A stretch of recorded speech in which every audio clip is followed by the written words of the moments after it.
উপদেষ্টা মোহাম্মদ মাহফুজ আলম এবং স্থানীয় সরকার, পল্লী উন্নয়ন, সমবায় মন্ত্রণালয় এবং যুব ক্রীড়া মন্ত্রণালয়ের উপদেষ্টা আসিফ মাহমুদ সজীব ভুইয়া আজ বিকেল 5টা নাগাদ প্রধান উপদেষ্টা প্রফেসর মোহাম্মদ ইউনূসের কাছে তাদের পদত্যাগপত্র জমা দিয়েছে। উপদেষ্টারা রাষ্ট্রীয় অতিথি ভবন যমুনায় উপস্থিত হয়ে পদত্যাগপত্র জমা দিলে প্রধান উপদেষ্টা তা গ্রহণ করেন। তাদের পদত্যাগ নির্বাচন কমিশন তফসিল ঘোষণার সাথে সাথে কার্যকর হবে। আবারও আমি বলি, তাদের এই যে পদত্যাগপত্র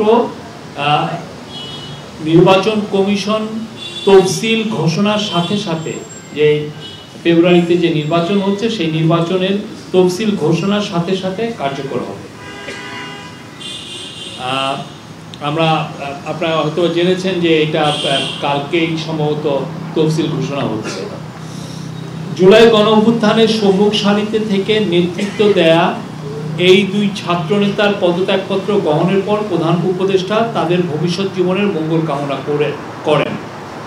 তিনি বলেন, আমি কোট অভ্যুত্থানের নেতৃত্ব দিয়ে তোমরা যেভাবে জাতিকে ফ্যাসিবাদী শাসন থেকে মুক্তির পথে অবদান রেখেছ তা জাতি মনে রাখবে। আমি বিশ্বাস করি ভবিষ্যতেও গণতান্ত্রিক উত্তরণ ও বিকাশে তোমরা একইভাবে সক্রিয় ভূমিকা রাখবে। প্রধান উপদেষ্টা আরও বলেন, আজ একটি ঐতিহাসিক দিন। প্রধান উপদেষ্টা আরও বলেন, এটা আবার কোর্ট, আজ একটি ঐতিহাসিক দিন। অন্তর্বর্তীকালীন সরকার সবসময় তোমাদের অবদান স্মরণ করবে। আমি তোমাদের সুন্দর ও শুভ ভবিষ্যৎ কামনা করি।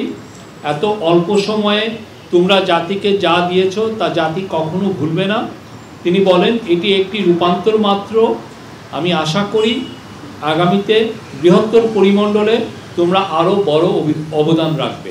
নিজেদের কর্মের মাধ্যমে দেশের মঙ্গলে নিয়োজিত থাকার আহ্বান দুই ছাত্রনেতার উদ্দেশ্যে প্রধান উপদেষ্টা আরও বলেন, সরকারে থেকে যে অভিজ্ঞতা তোমরা অর্জন করেছ তা ভবিষ্যৎ জীবনে অবশ্যই কাজে লাগাতে হবে।